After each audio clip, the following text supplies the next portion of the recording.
Now that we've spoken about our data and a grid, we thought it would be good to provide an overview of the structure of the grid records. We currently have around 7 million records in our database. All of the grid records in our products can be viewed within the interface and exported into a PDF document.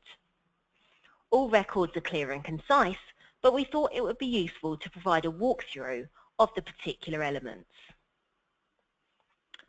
All of our records are of course tagged with a name, and the RDC unique identifiers of entity and risk ID are used to collate the data into one record for the entity. If you ever need to contact us about a record, please quote these numbers, and that will help us easily identify the record you're referencing. The record we're looking at today belongs to Gennady Timchenko, and we hold several aliases for him. Searches against grid records will look at both primary names as well as aliases for matches. This individual is a PEP, or a politically exposed person.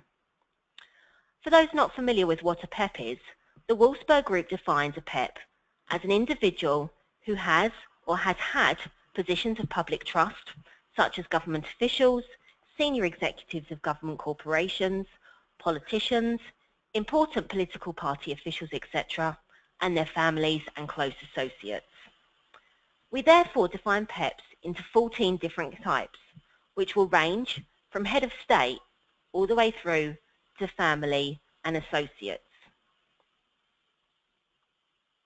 We also give them a PEP rating ranging from A to D, with A being low and D being very high. These are designed to help you understand the level of risk associated with the person. Next, we have address information. We provide you with as much detail as we've been able to obtain and verify, so many times this will be a city and country. Other times this could be a full address. If we do not have any address information, the name match will be returned regardless of the geography you define, as we can't rule out the match based on location.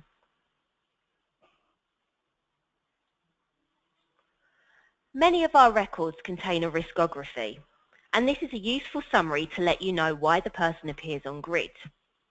And then we have more information in our events section. Firstly, we give you the most recent event, which is chronologically the newest thing that's happened.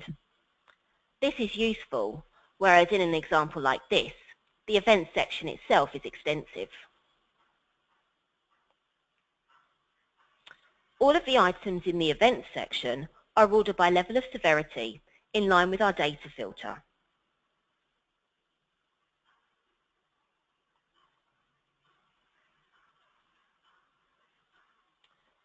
Each of our events is tagged with the 3-letter risk code and the 3-letter risk stage. If you're not familiar with the meanings of these acronyms, you can hover your mouse over any of them to see the full meanings. You can also view a list of the codes under our help section. Next, we provide you with a couple of lines of explanation about the event, followed by a link to the source material. Some of our data is sourced from media, and you'll need to have access to a reader license to see the full text of the articles, because we have agreements in place with third-party providers who have strict rules about how their data is accessed and used. For media sources like the one here from the Moscow Times Online, you can click on the name of the publication to see the article, which you can then export into PDF if required.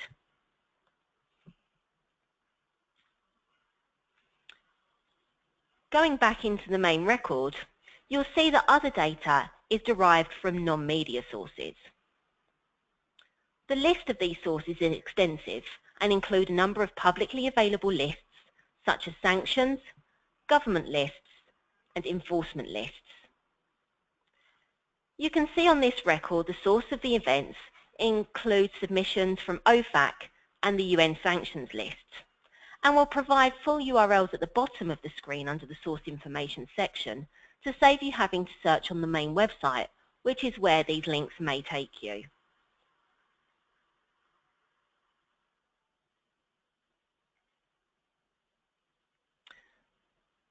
Beyond the event information, we then have some additional information about the individual. In this instance, we have a date of birth. Again, we'll not always be able to provide this level of detail if we haven't been able to verify it, but we do include a year of birth where possible. In this example, we provide a list of the positions that the person holds or has held because they're a PEP, and also the relationships. This allows you to fully understand the associations the person has and the level of risk this person may present. Further down the record then, you'll see that we have stated nationality, a number of remarks, and provide gender and photographs where possible for easier identification. The bottom portion of every grid record contains the source information. So this is where we give you the details of where our data has come from. The entity URL provides you with the specific page references where we've sourced the data to save you having to click around those websites if they're not quite so easy to navigate. The sources are then listed for each of the events. In the case of media, the source is listed as the third-party provider we've licensed the content from. We hope you found this session useful, but if you have any questions about the structure of a grid record or the record itself, please do not hesitate to reach out to us at support@rdc.com. Thanks for listening.